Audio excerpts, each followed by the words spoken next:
Спри да търсиш своите потенциални клиенти ръчно. Днес ще покажа една автоматизация, чрез която ще спести много време в търсенето на твоите потенциални клиенти. И ако това ти се струва интересно, изгледай видеото до край, защото ще намериш начин, чрез който да автоматизираш още една част от твоя процес в твоя бизнес. Така, за тази цел на автоматизацията ще използваме Apify за намирането на клиентите и Cloud Code. Добре познатият Cloud Code, който нашумя в началото на 2026 година и вече почти всеки го използва. Така че, нека да започваме. Първо ще обясня какво е Apify и за какво ще ни е полезно. Apify е едно приложение, което извлича данни от уебсайта. На теб не ти е нужно да търсиш в Google Maps нови клиенти, потенциални, дали пък може, ако искаш Instagram да търсиш някои идеи за видеа. Това вече не ти трябва да отиваш в даден сайт и да търсиш информация. Вместо това Apify си върши точно тази работа. Така, първата цел за тази автоматизация, за да може да бъде постигната, е да направиш регистрация в Apify. След като направиш регистрация в Apify, трябва да отидеш в ncp.apify.com. Така, ще използваме Apify MCP сервера, за да може само с един промпт да намираш своите потенциални клиенти с една команда към Cloud Code, да може да намираш своите потенциални клиенти. NCP Apify ще направи връзка между Apify и Cloud Code, така че на теб да не ти е нужно да пишеш HTTP request и тем подобни технически неща, които ще усложнят още повече работата. А сега, като се свържи елементарно в две стъпки Apify MCP, ще може просто с една команда да напишеш това, което искаш и каква ниша искаш да търсиш своите потенциални клиенти и какви. Дали било то фитнеси, дали било то автокъщи, било то салони за коста.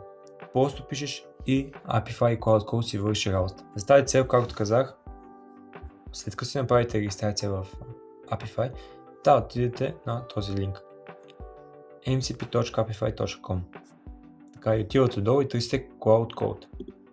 След това ще ви излезе този прозорец и трябва да копирате тази команда, като на мястото на Your Apify Token ще поставите вашия API ключ, който ще го намерите. Отивате в Apify, отивате в Settings, отивате в API and Integration. Ако нямате такъв, натискате Create New Token и натискате Create и ви се създава такъв токен.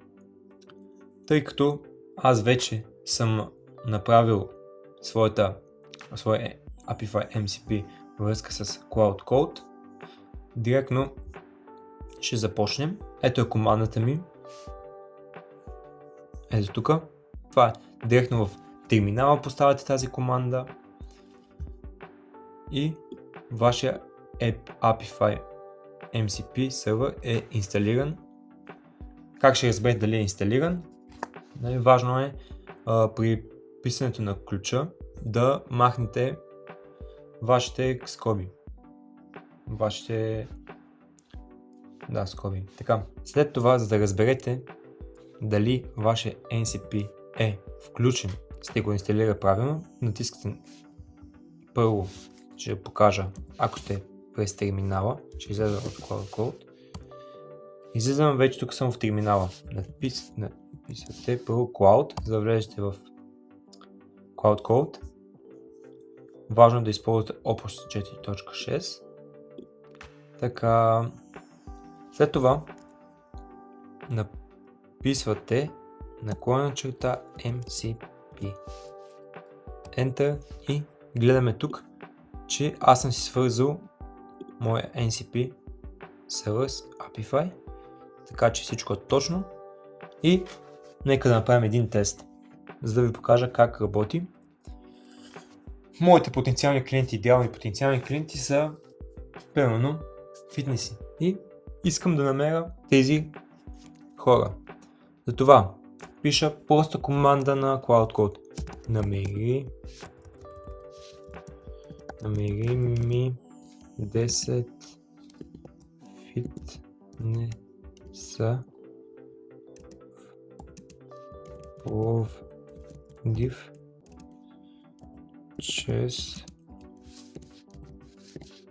Google Maps. Така, след това изчакваме. Това е хубаво тук, че когато инсталирате вашият NCP сервер, не е нужно да казвате точно определен актър, както се нарича тук, да точно наименование да му казвате, търсите, просто пишете и той и Cloud Code сам намира най-точния актър, чрез който да намери вашите потенциални клиенти и всичко останало, както споменах в началото на видеото, може да търсите идеи за видеа, може да буквално всичко, което трябва извличане на информация от сайтове, може да също така да търсите информация в сайтове. Така, нека да погледнем какво Cloud Code е направил заедно с Apify. Така, казах му, намерим 10 фитнеса Пловдив чрез Google Maps. Ето, веднага намерих подходящия актър и взима детайлите, стартира търсенето в фитнес зали Пловдив и извлича 10 фитнеса в Пловдив. Заедно с рейтинг, отзиви, адрес, телефон, работно време. Всичко, което ми трябва, ако искам да се свържа с тези фитнеси. Ето, най-високи са цени Vitality, Weight Gym, Домов Плаза, те имат най-много юта. Всичко, абсолютно всичко ми го дава само с един промпт. Това ми спестява няколко часа, ако трябваше да отида ръчно в Google Maps и да търся всякакви фитнеси по Google Maps. Действие, което може да се автоматизира, което механично и губи времето на повечето бизнеси. Вече сме 2026 и такива действия по механични работи трябва вече се автоматизират и се автоматизират. Затова трябва да побързате и да използвате AI автоматизациите за вашия бизнес. Това е едно нещо, което вече е реалност, не е някоя напредна технология. Това се случва в момента и ако не го използвате, сте малко изостанали. Това е истината за 2026 година. Така, също така можем да кажа, направи ми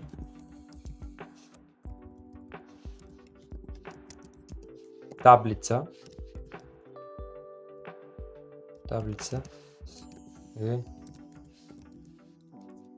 реките от търсенето.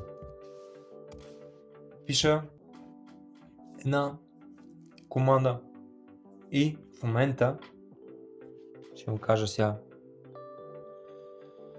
да уточним точно за каква става въпрос таблица.